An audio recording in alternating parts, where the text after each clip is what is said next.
نبی اکرم نور مجسم شفیع معظم صلی اللہ تعالیٰ علیہ وسلم کی امت کو اللہ تعالیٰ نے بہت ساری ایسی چیزیں اپنی رحمت سے دی ہیں کہ جن میں عمل تھوڑا ہے، اجر زیادہ ہے۔ اس کا نتیجہ یہ نکلتا ہے کہ انسان تھوڑے وقت میں، تھوڑے ٹائم میں، تھوڑی مصروفیت میں اپنے رب کریم کے بارگاہ سے زیادہ اجر کا مستحق ہو جاتا ہے۔ انہی مقدس، معتبر، معنی خیز ایام میں ایک بڑی فضیلت، زیادہ عظمت والا مہینہ ماہ رمضان المبارک ہے۔ قرآن مجید نے صراحت کے ساتھ اس ماہ مقدس کا نام لیا ہے۔ کیا معنی ہے؟ کہ یہ وہ مقدس مہینہ ہے جس کا میرے رب کریم نے نام لیا ہے، اللہ نے نام لیا ہے۔ شہر رمضان الذی انزل فیہ القرآن، فرمایا رمضان کا وہ مقدس مہینہ ہے جس میں اللہ نے قرآن نازل فرمایا ہے۔ اس ماہ نور، ماہ سرور کا نام نامی اللہ تعالیٰ نے قرآن مجید کے اندر ذکر فرمایا۔ حضرت سلمان فارسی رضی اللہ تعالیٰ عنہ ارشاد فرماتے ہیں کہ شعبان المعظم کا آخری دن تھا، اگلے دن رمضان شروع ہونے والا تھا کہ رسول پاک علیہ السلام نے ہمیں رمضان کی فضیلت پر خطبہ ارشاد فرمایا۔ آپ اس بات کو غور سے سمجھیے کہ ایسا مہمان جس کے آنے سے پہلے اس کی فضیلت بیان کی جا رہی ہے، اور فضیلت کون بیان کر رہا ہے؟ امام الانبیاء صلی اللہ تعالیٰ علیہ وسلم۔ یہ صرف ہمارے دلوں کے اندر، امت کے دلوں کے اندر اس ماہ مقدس کی فضیلت کو اور اس کی عظمت کو بٹھانے کے لیے کہ پوری طرح تم اپنے ذہن میں اور اپنے دل میں ایک بات بٹھاؤ کہ ایک عظمتوں والا مہینہ تم پر سایہ فگن ہونے والا ہے، عظمتوں والا۔ حضور نے ایک دن قبل اس کی فضیلت بیان۔ ہمارے ہاں یہ ہوتا ہے کہ ہم کسی چیز کی اہمیت کو لیتے ہیں لیکن سمجھتے ہیں کہ یہ کوئی روٹین ورک ہے، یعنی نارملی ہر سال رمضان شریف آتا ہے، اپنے وقت کے حساب سے چاند بدلتا ہے اور اپنے وقت پر رمضان شریف آ جاتا ہے۔ ہم سمجھتے ہیں کہ مطلب روٹین کا ایک معاملہ ہے، ایک روٹین کی چیز ہے۔ لیکن اگر آپ اس کو اس نظر سے دیکھیں گے نا کہ اس مہینے کے آنے سے پہلے، یعنی ابھی ایک دن بعد آنا ہے رمضان کو، اور آنے سے پہلے حضرت سلمان فارسی فرماتے ہیں کہ نبی پاک نے ہمیں باقاعدہ بلا کے خطبہ دے کے رمضان کی عظمت ہمارے دلوں میں بٹھائی، یعنی فکری طور پر اور ذہنی طور پر امت کو تیار کیا۔ فرمایا تم پر ایک ایسا مہینہ سایہ فگن ہونے والا ہے جو مبارک ہے تمہارے لیے، باعث برکت ہے تمہارے لیے۔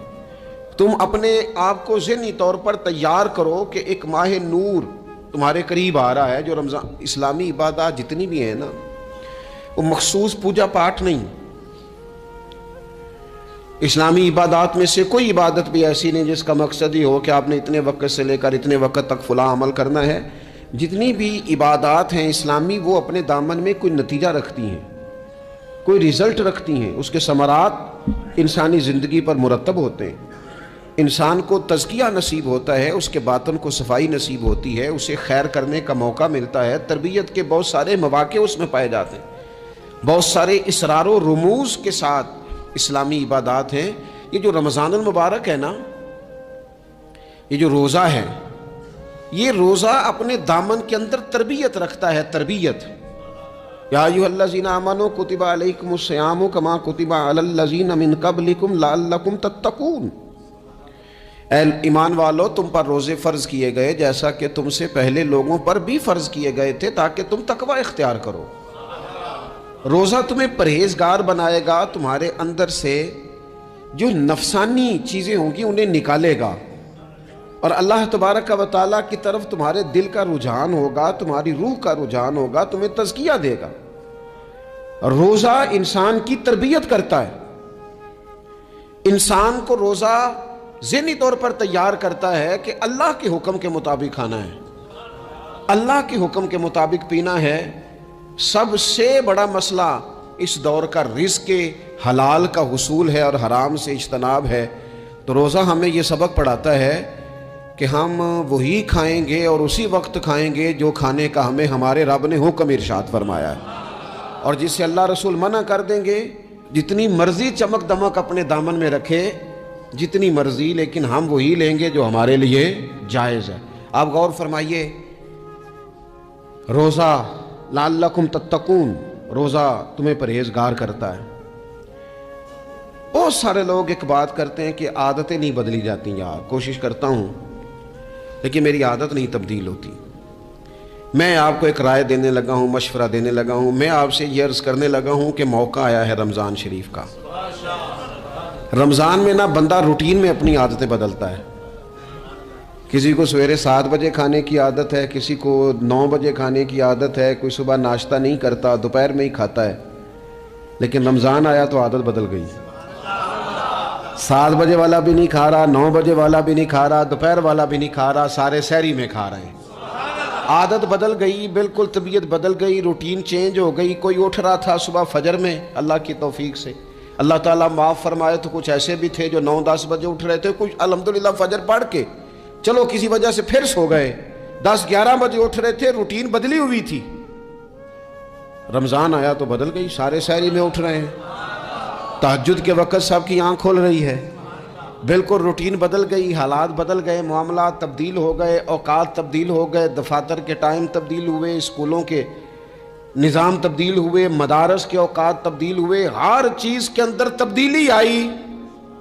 معنی کیا ہے کہ اللہ نے تمہیں موقع دیا ہے کہ عادتیں بدلی جا سکتی ہیں، اپنے آپ کو تبدیل کیا جا سکتا ہے، لائف سٹائل کو چینج کیا جا سکتا ہے۔ یہ موقع آیا ہے، ایک مہینہ ہے پورا، 2-3 دن 4 دن آپ کی روٹین بگڑ جائے نا سونے کی، یعنی روٹین سے ہٹ کے آپ سونا جاگنا شروع کر دیں تو پھر وہی روٹین بن جاتی ہے، پھر اسی ترتیب سے انسان سارے کام کرتا ہے۔ تو رمضان میں روٹین چینج ہوگی، سارے تہجد میں اور سحری میں اٹھیں گے، تو اللہ کرے نا یہ روٹین قائم رہے۔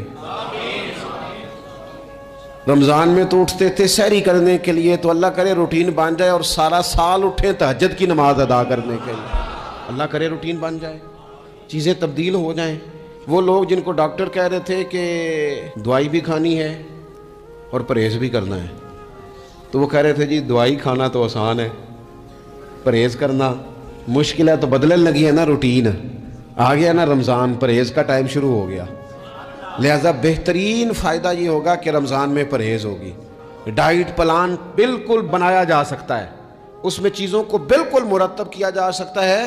تو رمضان شریف کے آنے سے پہلے ذہنی طور پر اپنی عادات کی تبدیلی کا پروگرام بنائیں، عادتیں بدل جایا کرتی ہیں۔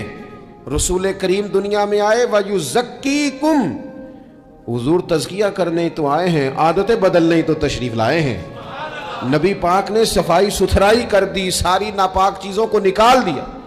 تو روٹین دیکھیں کہ رمضان میں تقوی کے حصول کے لیے اپنی عادات کو تبدیل کرنا ہے، اور اس کے لیے ذہنی طور پر اپنے آپ کو تیار کریں۔ وہ جو کہتے ہیں بچے سویرے نہیں اٹھتے، وہ روٹین بنا لیں، یہ موقع آیا ہے، ابھی سے ارادہ کر لیں کہ جناب ہم نے اس ترتیب سے اپنے گھر کو، ماحول کو، بچوں کو اس ترتیب سے ہم نے مرتب کرنا ہے چیزوں کو۔ یہ آپ ارادہ کریں، اللہ تعالیٰ مدد فرمائے گا۔